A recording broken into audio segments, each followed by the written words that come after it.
The 120% busbar rule is a crucial concept when integrating solar photovoltaic systems with existing electrical panels.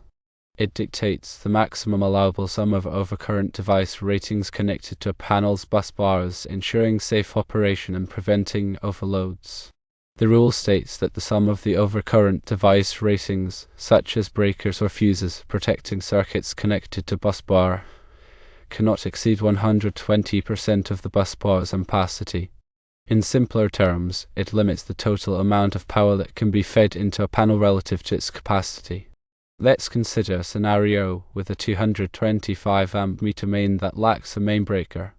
Two 125 amp breakers are present, feeding branch panels in separate houses.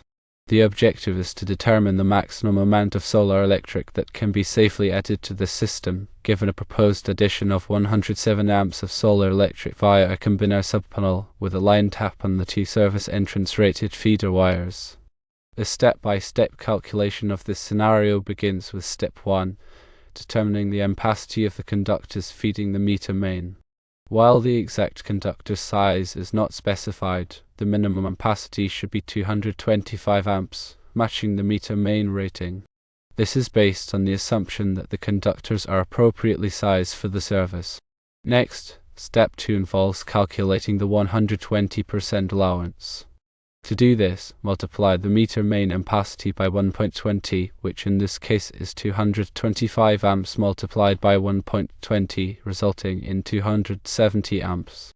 This value represents the maximum allowable sum of overcurrent device ratings connected to the busbars. In step 3, determine the total ampacity of the existing breakers. Sum the ratings of all breakers currently connected to the busbars. In this scenario, there are two 125 amp breakers, totaling 250 amps. Finally, in step 4, subtract the total existing ampacity from the 120% allowance. Subtract the 250 amps, representing the existing breaker capacity, from the 270 amp allowance, which results in 20 amps. This final value of 20 amps represents the maximum additional ampacity, in this case solar, that can be added to the system while adhering to the 120% busbar rule. Based on the calculations, only 20 amps of solar electric can be added to the meter main without violating the 120% busbar rule. The initial plan to add 107 amps of solar electric is not feasible as it significantly exceeds this limit. To proceed with the original plan to add 107 amps of solar, several approaches can be considered. One approach is to install a main breaker in the meter main. This would provide a single point of disconnect and overcurrent protection for the entire system. The main breaker rating would need to be carefully selected to accommodate both the existing load and the added solar capacity while still adhering to the 120% busbar rule. Another approach is to upgrade the conductors and meter main to a higher ampacity rating. This would increase the overall capacity of the system, allowing for the addition of more solar. However, this can be an expensive and disruptive option, requiring significant modifications to the existing electrical infrastructure. A third approach is to reduce the size of the solar system to comply with the 120% busbar rule. This would involve installing fewer solar panels or using a smaller inverter to limit the total output of the solar system to 20 amps or less. While this may not provide as much solar energy as desired, it is the simplest and most cost-effective option for ensuring code compliance and safe operation. Let's delve deeper into the implications of the 120% busbar rule and its relevance to solar installations. The rule is primarily concerned with preventing overloads on electrical panels. An overload occurs when the current flowing through a conductor exceeds its ampacity, leading to excessive heat generation and potentially causing damage to the conductor, insulation, or connected equipment. In extreme cases, overloads can lead to electrical fires. The 120% busbar rule is designed to mitigate this risk by limiting the total amount of power that can be fed into a panel. By ensuring that the sum of overcurrent device ratings does not exceed 120% of the busbar's ampacity, the rule provides a safety margin, accounting for potential variations in load and preventing sustained overloads. The National Electrical Code, or NEC, specifically addresses the integration of solar photovoltaic systems with existing electrical panels. The NEC provides detailed guidelines for determining the maximum allowable backfeed from solar systems into electrical panels, taking into account the panel's ampacity, the existing load, and the 120% busbar rule. When adding solar to a panel, it's essential to consider not only the 120% busbar rule, but also other relevant NEC requirements such as those related to overcurrent protection, grounding, and disconnecting means. Failure to comply with these requirements can result in unsafe installations and code violations. It's important to note that the 120% busbar rule is not the only factor that determines the maximum allowable solar capacity. Other factors, such as the ampacity of the conductors feeding the panel and the capacity of the main service disconnect, also play a crucial role. A comprehensive assessment of the entire electrical system is necessary to ensure that the solar installation is safe and code compliant. In the described scenario, the existing electrical panel is a 225 amp meter main without a main breaker. This configuration is common in older installations but may present challenges when adding solar. Without a main breaker, it can be more difficult to control the flow of power into and out of the panel, making it even more critical to adhere to the 120% busbar rule. The two 125 amp breakers feeding the branch panels represent the existing load on the system.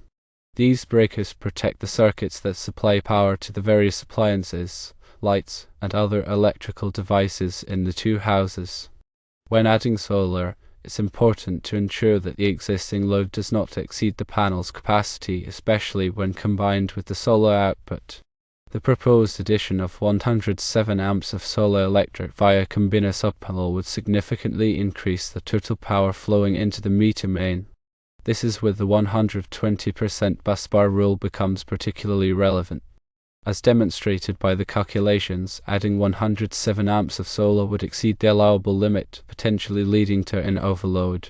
The recommended approach of installing a main breaker in the meter main would provide a means of disconnecting the entire system in the event of an overload or other electrical fault.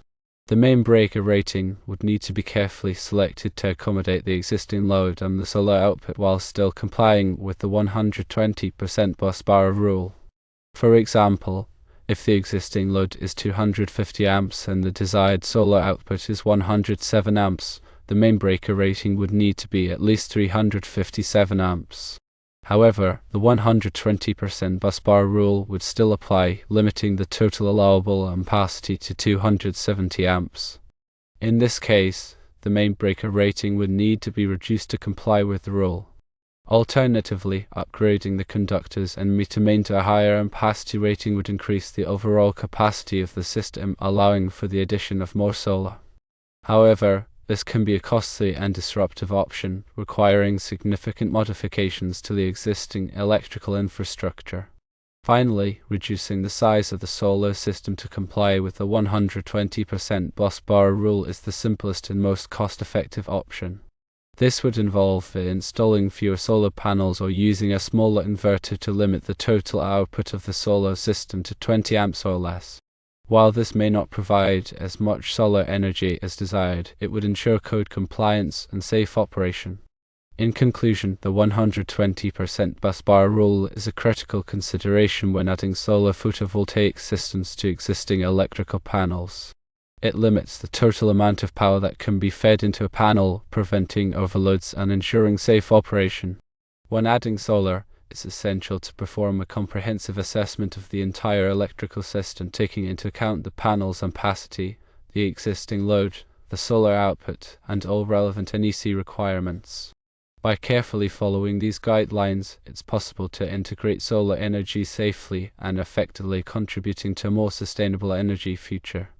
To further clarify the application of the 120% busbar rule, consider some additional examples. Example 1. A 100 amp panel with a 20 amp breaker, a 30 amp breaker, and a 40 amp breaker. The sum of the breaker ratings is 20 amps plus 30 amps plus 40 amps, totaling 90 amps. 120% of the 100 amp panel rating is 120 amps. Since 90 amps is less than 120 amps, the installation is compliant. Example 2. A 200 amp panel with a main breaker and several branch circuits. The branch circuits add up to 180 amps of load. The panel also has a connection for a solar inverter capable of backfeeding 30 amps into the panel. We need to check if this configuration meets the 120% rule. 120% of the 200 amp panel is 240 amps. The sum of all breakers, including the solar backfeed, is 180 amps plus 30 amps, which equals 210 amps. Since 210 amps is less than 240 amps, the installation is compliant. However, it is important to also verify that the overcurrent protection for the solar backfeed is properly sized according to NEC requirements. Example 3. A 125 amp panel used in a residential setting. There are existing breakers totaling 110 amps, and the homeowner wants to add a new circuit for an electric vehicle charger, requiring a 40 amp breaker. Firstly, calculate the 120% limit. 120% of 125 amps is 150 amps. Next, calculate the total load with the new breaker. The existing 110 amps plus the new 40 amp breaker equals 150 amps.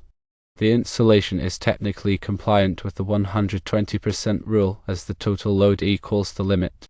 However, this leaves no room for additional load and could potentially lead to nuisance tripping of the main breaker if the load is consistently high.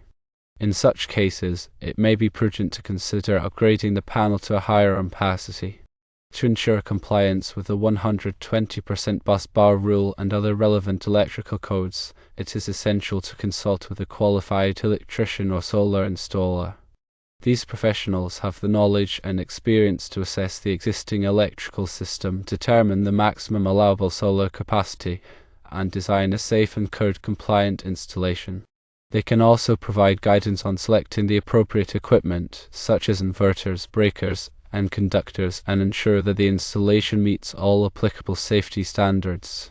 Moreover, permitting and inspection processes often require documentation and calculations demonstrating compliance with electrical codes, which a qualified professional can provide.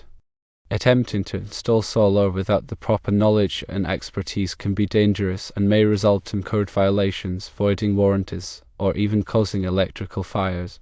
Investing in professional installation is a worthwhile investment in the safety and longevity of the solar system.